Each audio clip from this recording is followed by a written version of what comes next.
What's going on, everybody, and welcome back to the Hoops Corner. I'm your host, Peter Tran, and on the line, our residential medical expert, Rajan Walia. How you doing? I'm excited about this pod. The off season can be a bit quiet, but when we have special guests like the guest you're going to introduce, it's always going to be a good time. It's our friend of the pod, residential Knicks expert, or, lifelong fan, I guess. That's probably the best way to describe you. Darrell Wonge, man, welcome back. Good to be back, fellas, man. Thanks for having me. Excited about this. I think this is like the third time we've had you here, and it's always new stories with you, man. Yeah. It's always a good time, man. I mean, fan of the podcast, New York Knicks fan for life, and ready to have a good time tonight. Is the Hennessy flowing tonight?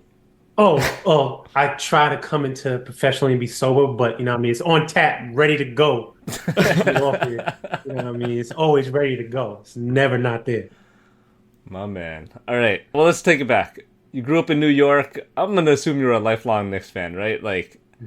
First questions first. How was it that you became a Knicks fan instead of were the Nets ever in contention for fandom, or were they ever a thing? Nah, they were never a thing because when I was growing up, they were in New Jersey. So it's like New Jersey's like the asshole of New York. We don't care about them. So even when they were nice, though, it was like still Jersey. I was a Knick fan because my first Knick game, my pops took me to Jordan. I wanted to see Jordan play so bad, and he was like kind of hurt. He had like 8 points. And the Knicks waxed him. I was like, oh man, this is awesome. The Garden was going crazy. And I was like a Knicks fan from that day forward. I was like, oh man, this is amazing. It's like this team just beat the best player ever. Like, yeah, I'm with it. What year was this? How young was he? Was it when he just came back from retirement? So he was rusty? No. This is before his retirement. So this would be like, I was young. I was like 5, 6. I was like 91, 92. This is back when we were nice. This is back then. We were like, yo, we could do this. We could get a chip. When the Knicks were gritty? Yeah. Pat before the bad knees, baby.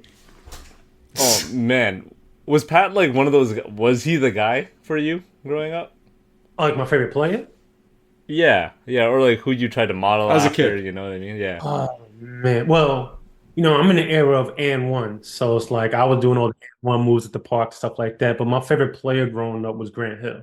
By the time he came into the league, I was like really following basketball, and I just loved his game. I mean, he was a champion from college, and then especially when Jordan left the league, he was considered one of the top players, potentially being like somebody who could take the reins from Jordan. I loved his overall game, man. He was just a great team player, but knew when to take over when he had to, athletic and smart. I just loved his game.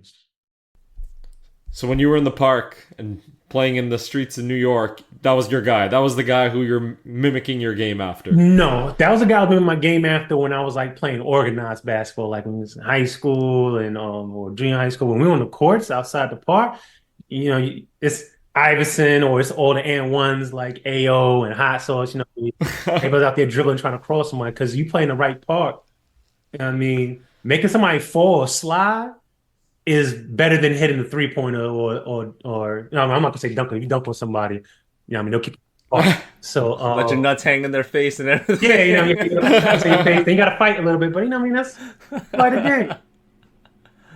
But yeah, I was a big I used to I remember when the N1 mixtapes used to come out because the whole hood somebody would get on bootleg and then you'll find out which ones your friends had and we'll all go to their house and watch it over and over and over. And then everybody go outside the park and just try moves and try to embarrass people. And then, but once you get into high school ball and stuff like that, coaches squash all that. And then the rest call rules and all that stuff like that. And, you start growing out of it. But when I was little, it was like that stuff. And then just watching the Knicks, because by the time I started hitting AAU, my AAU coach used to get he had a hookup for tickets at the Garden. So they were nosebleeds. I'm talking about the top of the roof. But he'll get 15, 20 tickets for us. So we'll take the train out to the Garden and be me and my little friends. And we'll watch the first half in our actual seats. And then we'll all break up. And good luck to everybody. Our goal is to try to get courtside. Try to get as close as you can to courtside. So we would just be like sneaking and trying to get to seats, and then you eventually get kicked and throw out. But like, I got close to Spike one time. I got like 2 seats behind Spike Lee before I got home. Oh, I got like a good 5 minutes of a quarter, then got snatched. You don't forget those moments like that. Did you follow the Knicks much once you were playing college ball, or was just time too much of a commitment? Because I'm assuming you're playing basketball, practice in the morning, probably practice at night. You have your games, film, all that. doing your schoolwork. Yeah, exactly. Well, you can find time to. No, once I got to college, it was well, I would follow the Knicks still, but like it's mostly like toward the end of the season playoffs. That's when I could really lock in and follow teams. Because there was so much going on in college that you have to be locked in. And I was like really honing to like push myself in training to try to make it to the next level. And then I was really engulfed in the college basketball. So I'm looking at peers, looking at teams we want to line up and play against, watching a ton of film. And then, what I mean, you have like weightlifting in the morning and you can go to the classes after that. Then you got individual workouts in the afternoon, practice at night. And then, I mean, I'm always a night owl, so I'm up at night. So I'm trying to, I mean, back then I was single. Well, single, babe. I mean, trying to see what's going on for the night before we start up again. But what I mean, so it's like, but I didn't really follow the regular season as much. You'll hear some things, and I'll watch highlights, I guess you'll say. But like actually, like watch full games. It was more so I was watching more college at that time. But then playoffs was all NBA. You were what years were you in college for? It was like 04? 04 to 08. 04 to 08. So that was when the Knicks were getting Marbury around that time. Jamal Crawford was coming in. Definitely. Yeah, a bunch of gunslingers. Like Yeah. I'm going for 20 shots a game at least. Isaiah Thomas was the president at the time. Yeah. Probably, yeah. Probably a good thing you didn't watch too many Knicks games in those days, man. That must have hurt your heart. Yeah, but if it was back there when I was a little kid, it'd probably been a lot easier to sneak down because there's so many empty seats. Can you imagine if that happened these days? Like if kids tried to get down, like they would make it down to like, I've never been to MSG, but I'm assuming like it's 300, 200s, and 100s. Yeah. Yeah. You're not even getting low 200s nowadays, like with all the security. Oh yeah, security is heavy. Especially like I have friends that do security for NBA teams now, and they like some of them don't even watch the game. They just have to like their backs to the court and they're just watching people the whole game. And so yeah, it's much more strict now, especially after the Malice and the Palace. A lot of organizations started really tightening, watching fans, making sure nothing like that can ever happen again. Right. So yeah, it's totally different than it is now. But what I mean, if you know the right person, like my cousin has a hookup at Barclays. He knows one of the security guards, so they're able to like, what I mean, get him in sometimes during the week the right way. You know what I mean? So Yeah. it's always like, New York, man. So you know what I mean, never know. You can find yourself in the right position. You're like, man, how'd you get them seats? I'm like, well, no guy that knows a guy. Yeah, you see that stuff at MSG with the new security, like the facial recognition security shit that they have? No. So they have machines that like you don't even need to go through a machine, but there's facial recognition cameras. So if you're on the blacklist, basically, they'll just tag you out immediately as you're walking through the door. Oh man, I'm glad. So it doesn't matter like if you bought the tickets or if you're going with somebody who bought the tickets. Yeah. And the rumors are that it's a lot of people that James Dolan just doesn't like. Yeah. So like there were people who worked for law firms that he was in lawsuits against. Like normal employees, like mailroom workers, for example. No dice. Oh man, that's. I mean, he's like that, man. He's a big reason why New York. It's hard for New York to get stars. Like if you think about it, New York's such a prime place to be at. You would think it would be easy to recruit like top 5 players, and we haven't had a top 5 player since probably Melo, and before that, Patrick Ewing. You know what I mean? There was a bunch of years where people could have. I mean, we've had stars, but not like the best of the best, which we should, considering who you are as a mecca of basketball. Yeah, and I think you guys don't decorate your stars. That's the key thing. Like some cities, they bring back their players, they have them in attendance, they showcase them, like they have memorabilia nights. Like I don't know if it's a Dolan thing or if it's just he wasn't a big fan of obviously Charles Oakley and all that drama that went on, but it's kind of a shame to see because, like you said, they're a mecca. Like they should be in the same category in terms of how teams talk about the Lakers. They should be talking about the Knicks in the same breath. Yeah. I mean, they do celebrate players. Like when I was last there, they celebrate the 1976 championship team or 75, 76, I think it was. They celebrate that championship team, but you know what I mean, a lot of them were looking like 1 foot in the grave, man. You know what I mean? God bless them. So, you know, I was still cheering for them. That was the last time he won a chip. I was still clapping. But a lot of them were like, yo, man, it was like, you know what I mean? They called their name like, huh? You know, they weren't fully there, if you get what I mean. But they don't do it enough as they should. But then it's like when I brought my friend to the game, and he's a huge Raptors fan. He's from out here. And he was telling me, he was like, yo, the Raptors games are like on par, like one of the best like arenas and shows in the NBA. And I was like, it's not. And I explained to him when we got there, and it was like it's like a random Tuesday night. They had like a fucking DJ that DJs like has residency in Vegas, like a random Tuesday night, just there DJing, and you know what I mean, it's Hollywood Row on the front. Like there's tons of stars every night. Like you know what I mean, Canada gets Drake. Drake's always there. You know what I mean? So it's like it's nothing like special. It's every night there's gonna be somebody new there because it's New York. So it's like the atmosphere there. Like I always tell anybody, go. Go to the game. If you love basketball, you gotta go to the Garden. You gotta take the train in so you can come up through the Garden. And construction's done now there because they were redoing the walls there. But like you come up the train, you come up the escalator, and they have like the grates on the wall, and then you're walking with the fans, and you hear the New Yorkers just talking their shit, and it's just like it's like the environment. And then like the way the arena's built, it's kind of like you're caved in over the court, and it's just life. And if when the team's good, it's just like oh man, it feels like it's the best show on earth. So it's like easy to fall in love. And when he got to experience that, he's like, wow, it's like it's different. And I was like, you know what I mean? I didn't want to take a shot, but I was like, it's kind of like varsity and JV. Like, you know what I mean? Like, It probably is. but it's just that the show is just different. The show they put on is just different compared to a lot of other teams. Yeah, it's like the Lakers and Clippers. Like even I went to a Clippers game. I've never been to a Lakers game, but you could just tell like it's just different. Same venue, same same city, but fans are different. Even the lighting's different on the court. The entertainment in between. It's just a better show. Like it's a bigger team. Yeah, yeah. It's like I said. Any basketball fans, I always recommend that they go there and experience it for themselves because it's nice, man. So it's a real cool environment to be in.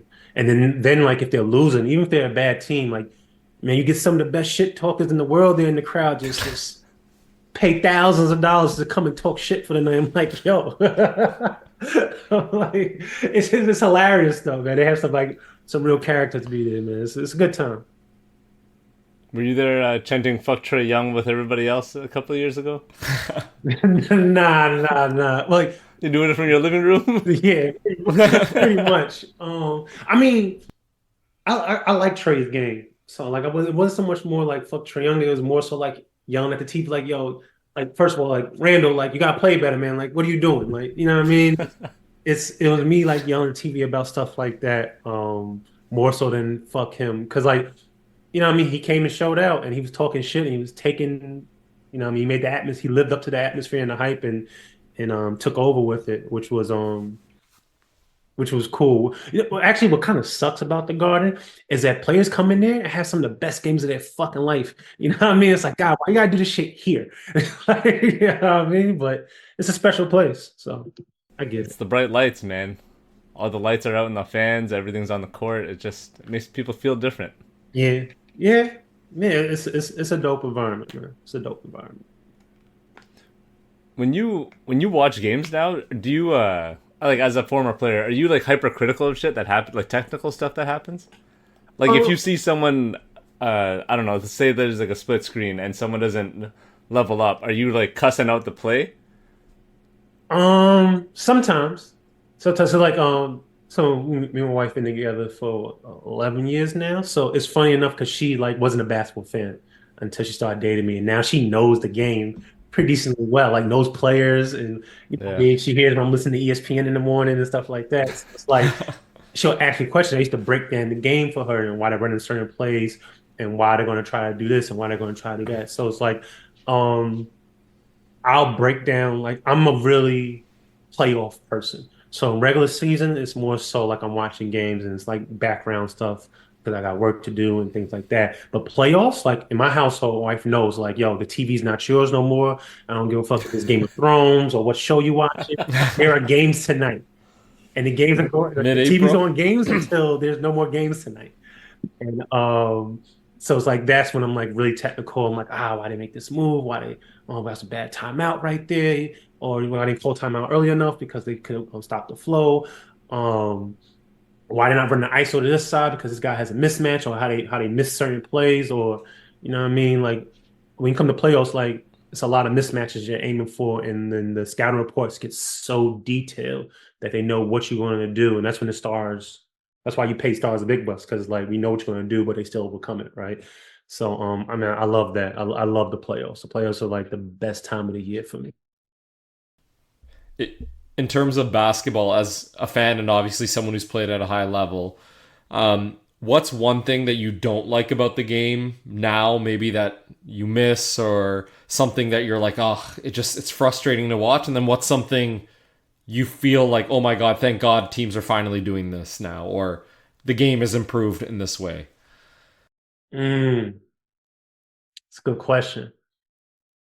Right now, it used to be flopping. I used to hate flopping before. Like, yo, man, stop being a bitch. I used to hate flopping before.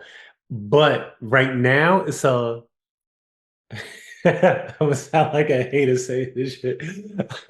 They're just paying everybody, son. Like everybody,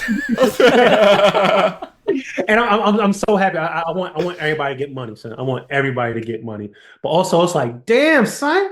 That you know what I mean? Like even college players getting checks. I'm like, yo, I didn't make the league, but like I would definitely got a check in college because like you know, what I mean, I had people trying to you know, what I mean, give me some bread underneath the table type stuff. So like they could have gave me on the table with more with NIL deals and then social media. I'd be like, yo, everybody get a check. There's a guy from our hood got a you know the fake polo shirts, the USA. USA Polo Yeah, Association. you know they make their underwear here. Yeah. I know exactly what you Yeah, mean. little nigga from my hood got a little underwear deal and shit like that. Like, I was like, yo, what the hell?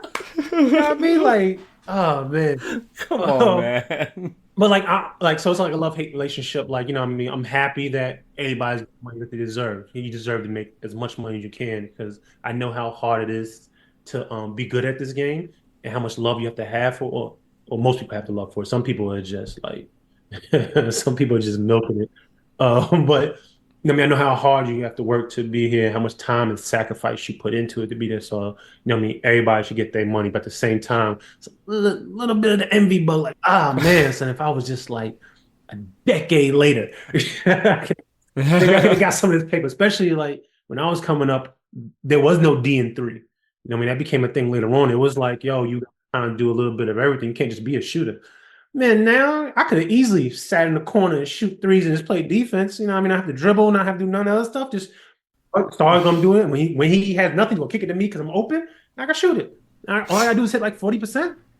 Love. Make 10 mil. Yeah. You got players that are like, you know, what was I listening to earlier? Hardenstein is making more, he's getting paid more money than three-time All-Star Julius Randle. Yep. I mean, average like what, 5, 6 points. I mean, he worked hard. He worked hard on the boards. He was sad to see him go because he was a real good catalyst for us. But like, you know what I mean? My heyday, like I wasn't LeBron James, I wasn't none like that. But I know for a fact I could get you like 5 points. That shit, you tell me like, yo, Darrell, you get us 5 points, I'm gonna give you 30 million a year. Oh yeah, I'm gonna get you 5 points. Yeah. I mean, if guys like Matisse Thybulle who could like just play defense and not shoot threes be in the league, then I mean you could have made it. How athletic were you when you were younger? Like, give us a reasonable comparison as to what you were. Oh, like see, so the thing is, like every level you go up, like you get less and less athletic because you get marginalized because some more people are more and more athletic, right? Yeah. So I was like, what was my vertical? My vertical was like a 37 inch, which sounds good for a 6'7" athlete, but when you're jumping against somebody the same height or taller than you that has like a 42 inch, you're Yeah. like, it's kind of nothing. Um, but I was decently athletic. What was knocked against me on my scouting report was my feet weren't quick enough, and I was considered a tweener. Even though with my height, because my height was good enough to play shooting guard, but my feet weren't quick enough. Because like the way they broke me down is like, oh, you'll be having guard like people like Dwayne Wade and stuff like that, and then like they're very crucial on you when they're scouting you. So it's like how they broke me down. It was like, you're going to be a journeyman. I was like, all right, cool. You know what I mean? Again, it's like every year you'll be fighting for a contract. But I was like, yeah, I'll be at the show. Cool. And then like I had a coach be really honest with me. Mike Evans, OG triple Mike Evans. A boy, he used to coach the Raptors, actually, back in the day. And he like really broke it down to me like, yo, you're gonna be a journeyman. He's like, be in the right situation, the right team, you could crack like maybe the 8-man rotation. But he was like, he broke it down to me of what it was. And it was cool. And he was my last real opportunity of making the league because he coached me overseas. And then he was in line at that time for the coaching job. He coaching staff with the Blazers. He interviewed for the Blazers, and I want to say the Mavericks. And he was like, "Yo, if I get the job, it was me and these two other players." He was like, "Y'all gonna be in training camp. I will get you in training camp." And so I was like, "That's all I need." Unfortunately, he didn't get the job, and he, what I mean, tied to Colorado with his fam. You know what I mean, doing his thing, blasting, and that was it. That was the end of the NBA chase, and it was just like overseas the rest of the time after that. But athletic wise, I was just for NBA average. Even like overseas, I was average, but I was an elite shooter though. And then my defense got a lot better playing overseas, especially when I played in Argentina because like when you come on when chasing people for screens out there, they're allowed to stick out their butts and stick out their knees.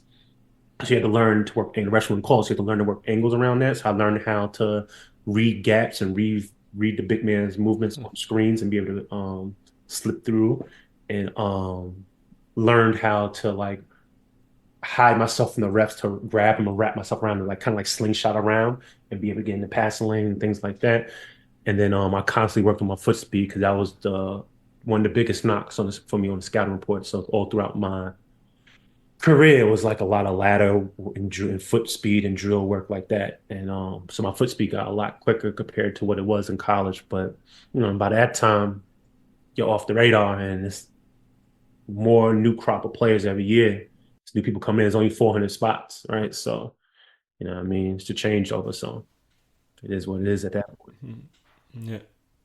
Speaking of shooting and your Knicks, do you think where do you see the ceiling for your Knicks team is, and in terms of obviously they made some big moves and they didn't end up signing Hartenstein, and obviously they got Mikal Bridges, OG re-signed, Brunson re-signed a contract, and talking about money, he left a lot of money on the table there, but Surprised the fuck out of me. yeah, but where do you see this? Where do you see this Knicks team going this year? Maybe the next year or two. Maybe they could use some of your shooting. Oh man, if my knees can keep up with it, I'll definitely try out for it. Maybe I'll get me like a $20 million check. Who knows? Nah, got high hopes for them, honestly, man. Like, what I mean? Told my, like my wife already knows this. We make it to the chip, tickets are bought. Like I don't care how much it costs. I'm being in the arena for one of those games. Just gotta be. So I'm hoping to go all the way. Philly, Philly made some really strong moves as well, but I don't have no faith in Embiid being Injuries. healthy for the whole long race, and he's looking like straight trash right now with the USA Olympics. Um, I mean, it looked like he's going to get put to the bench, and he's going to start because he's not looking good. Like I don't know if you don't know how to play FIFA ball or what, but he's not really looking that strong right now. But like, yeah, I don't have faith in him being healthy the whole time. And then, I mean, Paul George has a better chance of being healthy, but no, he could get hurt too. So like, the two people you're really banking on are liabilities like that.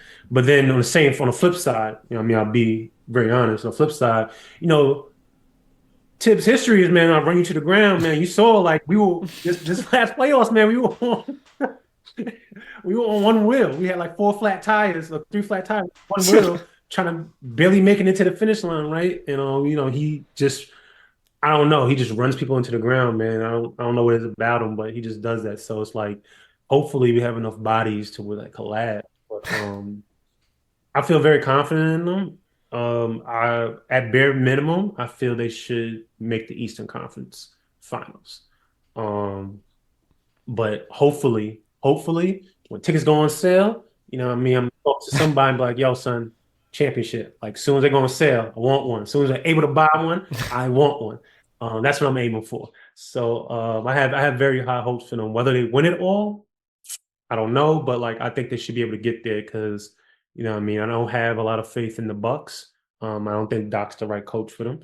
And I'm not saying Giannis is content, but like he's been having injuries more than not. So, I mean, that's an issue. And then Boston, I think they're good and they're going to be in the running, of course. But like, what I mean, when teams up against Seoul, a lot of whispers you come around that could mess up the whole vibe of everything you got going. So I'm hoping for that. I'm hoping they struggle because I hate Boston. So I hope the worst thing for that organization besides injuries. I don't want nobody getting hurt, but like, I mean, if you want to fight in the locker room or if you want to argue and the unity's all broken up, what I mean? Like, I'm a little bit upset that Jalen Brown called D White to be like, yo, what I mean, there's no hate for you. I was like, nah, hate, man. Hate I'm a training camp with problems. So I want a Jordan Poole situation again, man. Like, I don't, you know how hard it was for me to watch the Eastern Conference Finals because, like, I don't like Indiana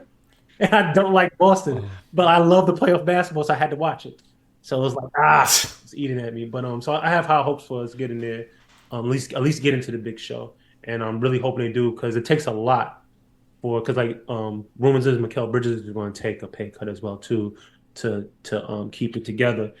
For like they're trying to keep that core together for 5 years. That's the goal before they have to like start paying people again. So that's a big sacrifice. I mean, once they left 120 mil on the table, which he could never get back. He like, I mean, I don't care how much money he makes off the court, you could never get that back. And but I mean, I only met him once, but he's a really nice guy, really cool, mild mannered, laid back type of dude. Um, and what I mean, he's made what about 200 mil already, something like that. So maybe he good. Like, I mean, I didn't make 200 mil, so I'd have took the extra 120. I'll tell you that right now. That would have been. I mean, I'm like, yo, I love y'all boys, man. We had that Nova championship, but yo, this is going to the pocket. Make new friends, man. Make new friends. Make new friends. For 120? Got 120 million. But what I mean? Yeah, exactly. That just shows you they're really committed to trying to make this happen. And they really believe that they have the right core to make this work. I do feel like they paid OG, overpaid him. Like, I mean, not that his skill set is not worth 212, and he's a really cool dude too. I worked with him like twice now. Really cool dude, but I mean, he is injury prone. And then you're working with Tibbs, which means you're gonna be more injury prone. So, but with the new media deal coming in, so maybe like in 2-3 years, that 212 is like a good deal, which is crazy to say, but I mean, it's the reality of it. Yeah, it's just crazy because you have Brunson and OG roughly making the same. No, OG's and making look more. at the impact. Yeah, slightly.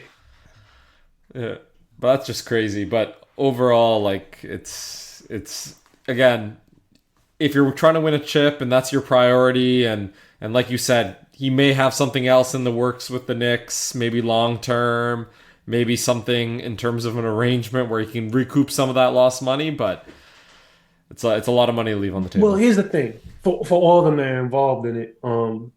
If they win a championship, because New York is starving for a championship. Like if you see us win a playoff game, you see how automatically on social media everybody's outside tearing up the streets already, like you won a championship already. If we win a championship, first of all, the National Guard is going to get called in because they might burn down New York City. Second of all, statues are going up. Like they'll immortalize these guys forever. You know what I mean? So it's like for so what I'm looking for to be like one of the most memorable people in New York history for maybe the next 50 years, maybe be worth giving up 121 million. I don't know. I'm not in that position, but that's a possibility. Because like, for example, I just as a fan, they win a championship.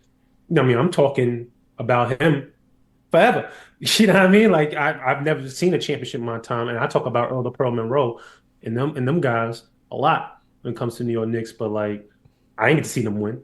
So if like a team that I get to see win, yeah, man, like Brunson becomes one of my favorite players. You know what I mean? Mikal Bridges is the man. You know what I mean? It's like people are going to there'll be sandwiches named after them. People be naming their babies after them. You know what I mean? It'll be whatever they want is that they platter. They'll be respected in New York forever. Like Melo gets respect in New York forever. He ain't win a championship. He ain't make it past the second round. You know what I mean? But like he was the last great superstar we had, and you see how they treat that man. You know what I mean? Maybe not the organization, but like New York in general treat him with love. So imagine if you win a chip there, infamy. You know what I mean? Like Yeah. there's no way you can't go in New York where you're not going to be respected. History is going to be rewritten so that Julius Randle is a playoff performer. That's how much is going to change, man. I don't honestly, man. I don't know what they're going to do about him, man. Because like I heard talks of like, oh, he'll come off the bench. I'm like, how you make a three-time All-Star come off the bench? A Hell no. player come Nah. off. Hell no.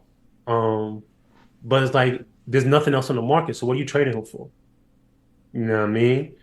Do you come to training camp and start half the season with hope by trade deadline? Some other teams unhappy, like maybe the situation in Cleveland's messed up, and maybe you could go get what's the big boy in Cleveland? Jared Allen. Jared No, no, Allen? no, no. I was gonna say the other one, Oh, Mobley, Mobley, but Jared the Allen young had guy. either Oh, too. Either one of them. You know, what I mean, maybe you go for someone of those, but then like, what's the chemistry like for half the season?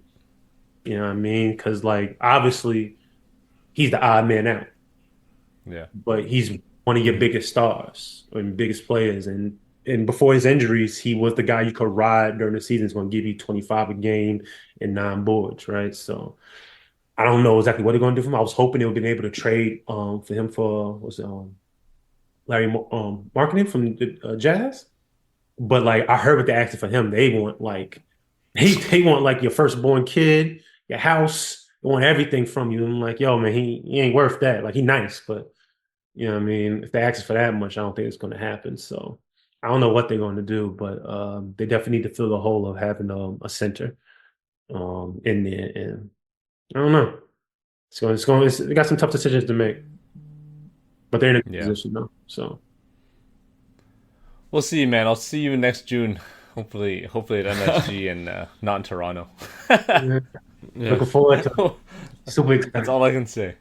All right, let's move on. So we talked a bit about your international career. How did you pivot after your injuries? Like, I think we've talked about this before on the pod, but gruesome knee injuries. Mhm. Tried to make a comeback in Canada, didn't really work out.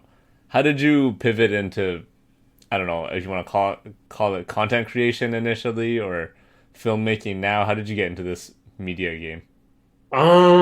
Well, first it started off with me documenting my recovery and everything like that. My one of my best friends, Corey Ingham, he got me into that, and then my wife got me really into photography for shooting for her for content creation. That's where I first met Peter when we was in London together shooting. That was like the funniest conversation because all of our wives, we was at this cafe, and then we ordered all this food, and all of our wives are like, no, I try to get food, and they all smack my hand away. And I was like, no, we gotta take pictures for the TikTok shot. Cameras eat And I first. look in the corner, and like Cameras eat all the first. husbands are in the corner just waiting.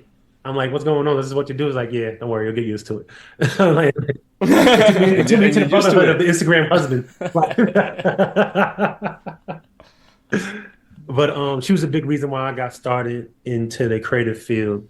And then and once we moved to Toronto, um I ended up getting into like being on set more. So I started as a PA, and then from there I worked my way up to being a DP. And a DP is a director of photography and is in charge of the look of any project on whether it's a commercial or a movie, a documentary, in charge of the lighting, the cameras, the lenses, pretty much why it looks the way it looks in the camera movement.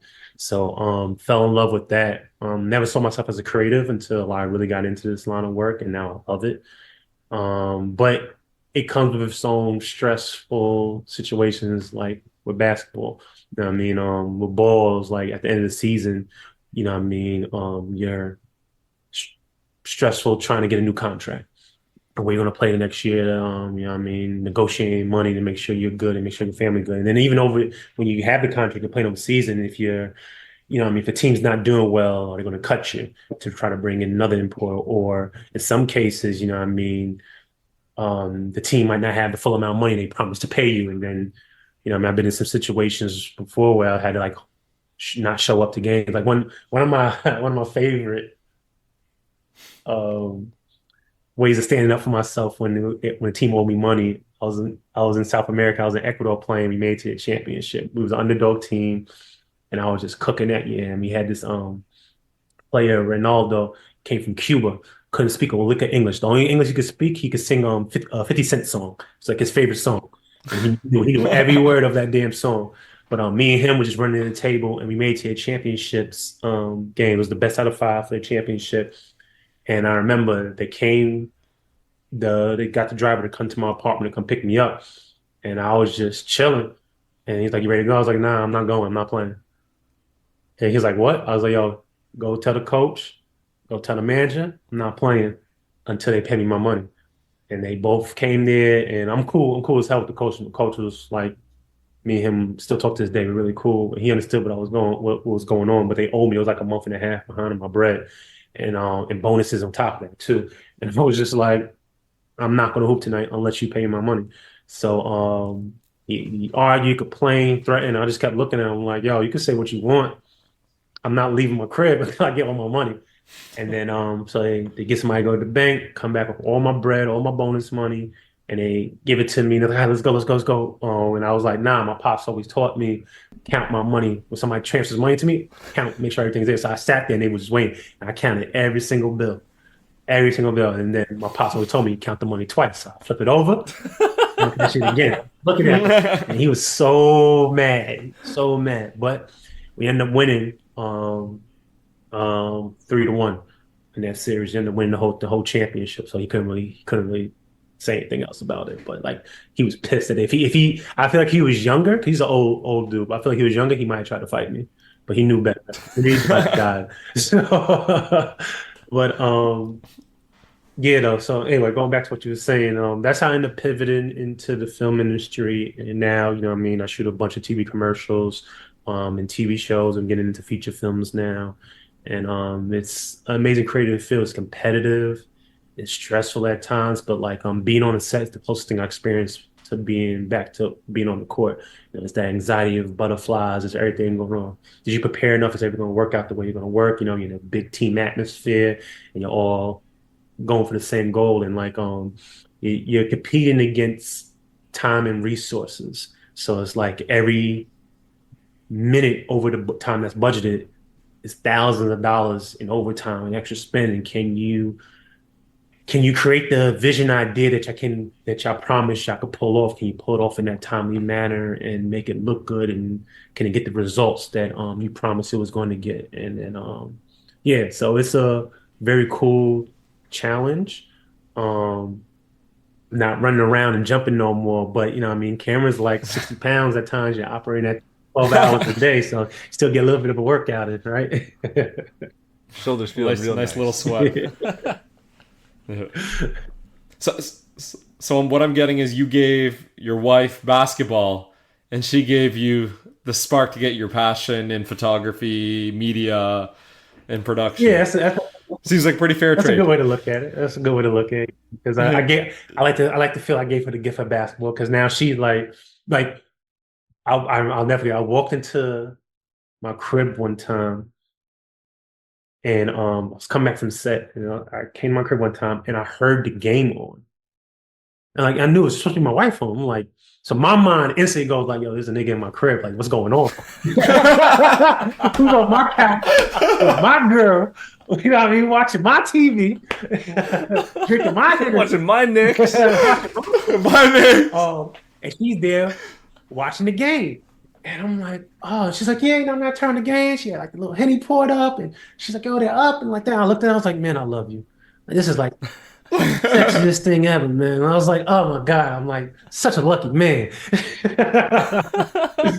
But Oh, yeah, it's no, too it's good. cool because like she knows about like trades and stuff like that, or like when I'm talking about trades and things like that, she like understands it and knows about it. She even knows about like the commentators like Skip Bayless and Shannon Sharp and like that, like because she hears me watching, she's around it so much, so like I can have a conversation with about like she's I was telling her that the TNT show, you know, Charles and Shaq and all of them is going to be finished after a year because of the TV rights. And she got sad. She was like, "Oh, that's like one of the best shows we watch on Thursdays and stuff like that and during the playoffs." I was like, "Yeah, oh, it's going to suck because like all the other commentators suck during the playoffs. Like I want them back on." I was like, "Well, hopefully they can figure something out." But so it's a real cool experience that she likes it like that as well, and we can share Yeah, lucky man. Lucky man. that. Vic does not know anything about ball, man. She's like, Jokic, is that a player? Like, yes, thank you. Just know my guy. That's all I need. Just one player. No, That's all it is, man. You gotta take the little victories, you Yeah, know? man, that's marriage, man. You enjoy the little wins, man. You enjoy the little wins. in terms of basketball and media, have you had a chance to work with like basketball players, professional? I know you mentioned you've had some opportunities to work with OG and obviously with Toronto and their championship run. Have you worked with some of those players like OG, Fred VanVleet, even the new guys like Barnes? And how's that experience been like? And how is it working with NBA players compared to working with other people in other fields of work? So I get brought on for a lot of sports commercials out here in Toronto. And I love it because I can speak to athletes. I know how to speak to athletes. So you know, I mean, I've worked with a lot of the elite players. Don't really know them that well because I don't watch hockey like that, but they were really cool guys. And then shot with like OG and Fred and shot um Barnes like two, three times now. I was even I keep being his stand-in for him because he'll come a little bit late. And so like, you know, we're like he's like an inch taller than me. He's a little bit more broader than me, but like they'll have me stand in or I'll have myself stand in so we can level it out right to make sure the frame fits him perfectly. And in the PlayStation commercial I did from last year, I was the hand double phone because we needed an extra shot, but time was up for him, so I was the hand up. So like when you see look at that commercial, you see control, that's my hands. So I joke with I joke with him now. I'm like, listen, man, you're gonna have to start coming off like 10% of your day rate because like I can't keep standing in for you like this, man. You know, I'm doing some of your work here. You gotta start hitting me off with it. But nah, he I enjoy working with athletes. I can speak to them, speak their lingo, and you know, what I mean, could break down to what's going to happen on set in a way that they'll understand and appreciate, and keep them informed of what's going on and make them try my best to make them feel more comfortable. And then you know, from that, I've been able to build some good rapport. Like me and Fred are pretty cool now, and me Scotty are pretty cool now. The last time I worked with Scotty, he was talking about like our workouts, like how I used to work out compared to how he worked out now, and our choices of music. And I was joking with him like, I was like, yeah, back when I used to work out, it was boombox and CDs, man, like a stack of CDs going to the gym. You know, now he can just Bluetooth his phone to wherever the hell system they He's got. scrolling through Yeah, so it's much Spotify. different, but you know, what I mean, so I talk with players about stuff like that, and then just to make them feel comfortable because when you work with athletes, they you only have them for like 4 to 6 hours. Like I've never had an athlete more than 6 hours so far, and we still have to shoot. We still program to shoot for 12 hours that day. Like one of the commercials I did with OG and Fred for Gillette, we we had them for 6 hours in Vegas, and we had to go through 16 different setups with them. So we had to build a basketball court, and we had to build two bathroom sets. And so we took the whole crew, and summer league was going on. So like some of my friends that work for some teams, summer league, I called them. They came out to set and got to experience that. And I was like, had them stand in. So instead of starting the top of the day, we pushed their call time to 3 o'clock. So at 8 a.m. in the morning, we had these extra people come in and we ran through the whole commercial like it was like they were there. So by when they came in, it was a well-oiled machine. So we ran through the 6 hours, got everything done. You know what I mean? Got them to sign some paraphernalia for us, take some pictures, kiss some babies, and they were out the door on the way. But you know what I mean? We were just able to talk with them, joke with them a little bit, make them feel comfortable what's going on. Like I came to Fred and you know what I mean, I wasn't sure if you remember me from when they won the championship because I'll be around Danny a lot. And you know, I mean, someone up to him and talked to him like, "Yo, you remember me, man?" He was like, "Oh yeah, yeah, yeah." It's like, "How you been?" So we chatted up, and I was like, I was like, "Listen, man, just want to give you a breakdown what today's going to be like. How can we make you feel comfortable?" He just looked me dead in my face. He's like, "Yo, son, I don't want to be here. I don't want to do this. So whatever you need me to do, so I can get out here the quickest I could get, I'm gonna do it. Just ask me, tell me what you need, and I'm gonna do it." And he was cool. So went to the director, went to the producer, went to the AD, like, yo, X, Y, and Z. This is what he said. This is what we need to do. This is how we need to operate. And he was very professional and good. And, you know what I mean, he had a good time. Him and OG was cracking some jokes and, you know what I mean, went smooth. And every time I've worked with them, it's been fun. Scotty's a little different. Scotty's, you can still see that he's really young, you know, and because I forget how young he is sometimes. He's like, what, 22, 23. So you can see that sometimes on when he's on set, but really nice guy, good time on set. You know, I'm happy for him that they cashed him out. So like next time I run into him, it'd be good to celebrate that with him and talk to him about that because I'm sure he's celebrating really good with his people right now. And yeah, it's always fun, you know. And then we get to share stories. I tell them some of my stories. They tell me some fun stories, and you know what I mean? The goal is to one day be able to like work with other players in the States and stuff like that. Like I would love to do some commercials with the New York Knicks, you know what I mean? So that'd be like a dream come true as well. Because I got to knock off one of my bucket list dreams when it comes to film. I did the Hennessy NBA collaboration commercial, which was like amazing. It was like, yeah, you get to shoot basketball and it was like just free Hennessy. So it was like, oh, you have a good day, then we get drunk out, Two passions. get drunk after the shoot goes great. Like it was awesome. And so like yeah, hopefully there's more of that in the future. But it's good because like, you know what I mean, they a lot of if they're meeting me for the first time, especially if it's a basketball player meeting me for the first time on set, they think I'm a stand-in. You know what I mean, still look like a hooper. And I just come there and I'm like doing the camera stuff like that, and then they feel comfortable to ask me questions and we just talk like we're I don't know, like it's practice or something like that. Like, you know what I mean? About game, about what's going on and stuff like that. So it's always cool. Always a good time. I just hope I try my best to make them feel comfortable. I mean, you're pretty good at it. I'm not gonna lie. You're very you're a people person, man. It works. It works very Yeah. well. I appreciate it.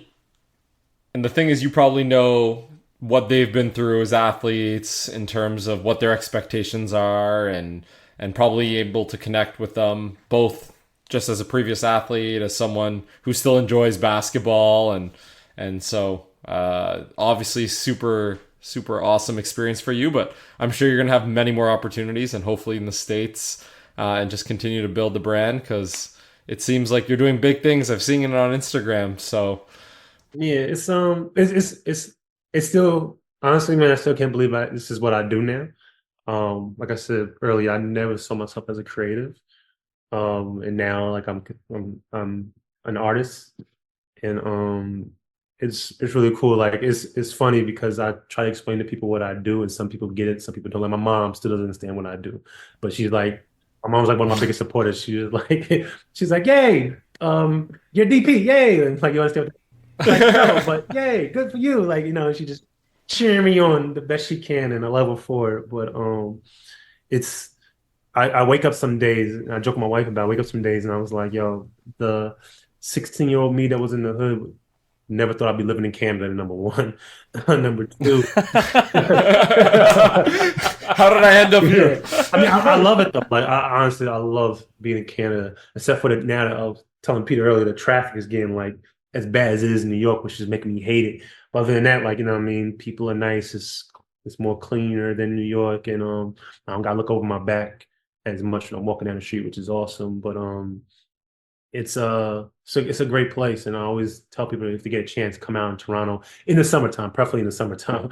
But like, if you come out here, so it's a dope city to visit. You know what I mean? But yeah, never thought I'd be living in Canada, and never thought I'd be in the world of the arts. You know what I mean? Like I said, I grew up in an environment as I was never an artist. It was, you know what I mean? I was a hoodlum until I wasn't, you know what I mean? Until like I started taking basketball real serious and then started taking school real serious and things like that. So I never saw myself as an artist. So now that I do this, it's really cool. When I go back to my hood, I mean, it makes me feel more confident talking to kids to let them know like this. They ain't gotta sell drugs. They ain't gotta do all the street stuff. Is, you know what I mean? You can make a living doing artistic things, you know what I mean? Like, you could, whether you want to be in film, whether you want to build chairs or something like that, like, you could do it. You can make money off it. You could provide for your family off it. You can have a career off of it. There's other things you could do besides what you see down the street and around close proximity of your environment, right? So it's cool that I'm able to live this life and able to show people that this is something that you can achieve and do. So I enjoy that about it. I think that's like the perfect point to leave out on, man. That's like it's a good wrap up message. Yeah. Darrell, man, I want to thank you for coming on. Where can people find, I don't know, your social media side? Because if any of you follow Darrell on Instagram or on TikTok, yeah, there's some good BTS stuff on these things, man. I love it. You can find me at Duno Wong on Instagram or on TikTok. Instagram is more my portfolio now, even though like my stories be funny because the stories is more about my daily life. But TikTok, I try to teach people about film and show behind the scenes on set and about my life and things like that. And every now and then I like to show off my bar because I love my bar. Best thing about being, I'm sorry, that is the best thing about being an adult is I was able to build up my bar and get drunk whatever the hell I want to do. So that is fucking awesome. Like, I love that about myself. But yeah, you can find me there, and hopefully you enjoy the content. And I'm always open to taking questions and helping people out that want to get in the film industry any way that I can. I love it. Thanks, man. Thank everyone for listening. Please remember to rate and subscribe. You can find us on all the major podcast platforms. We're on all the socials at HoopsCornerPod. And until next time, peace.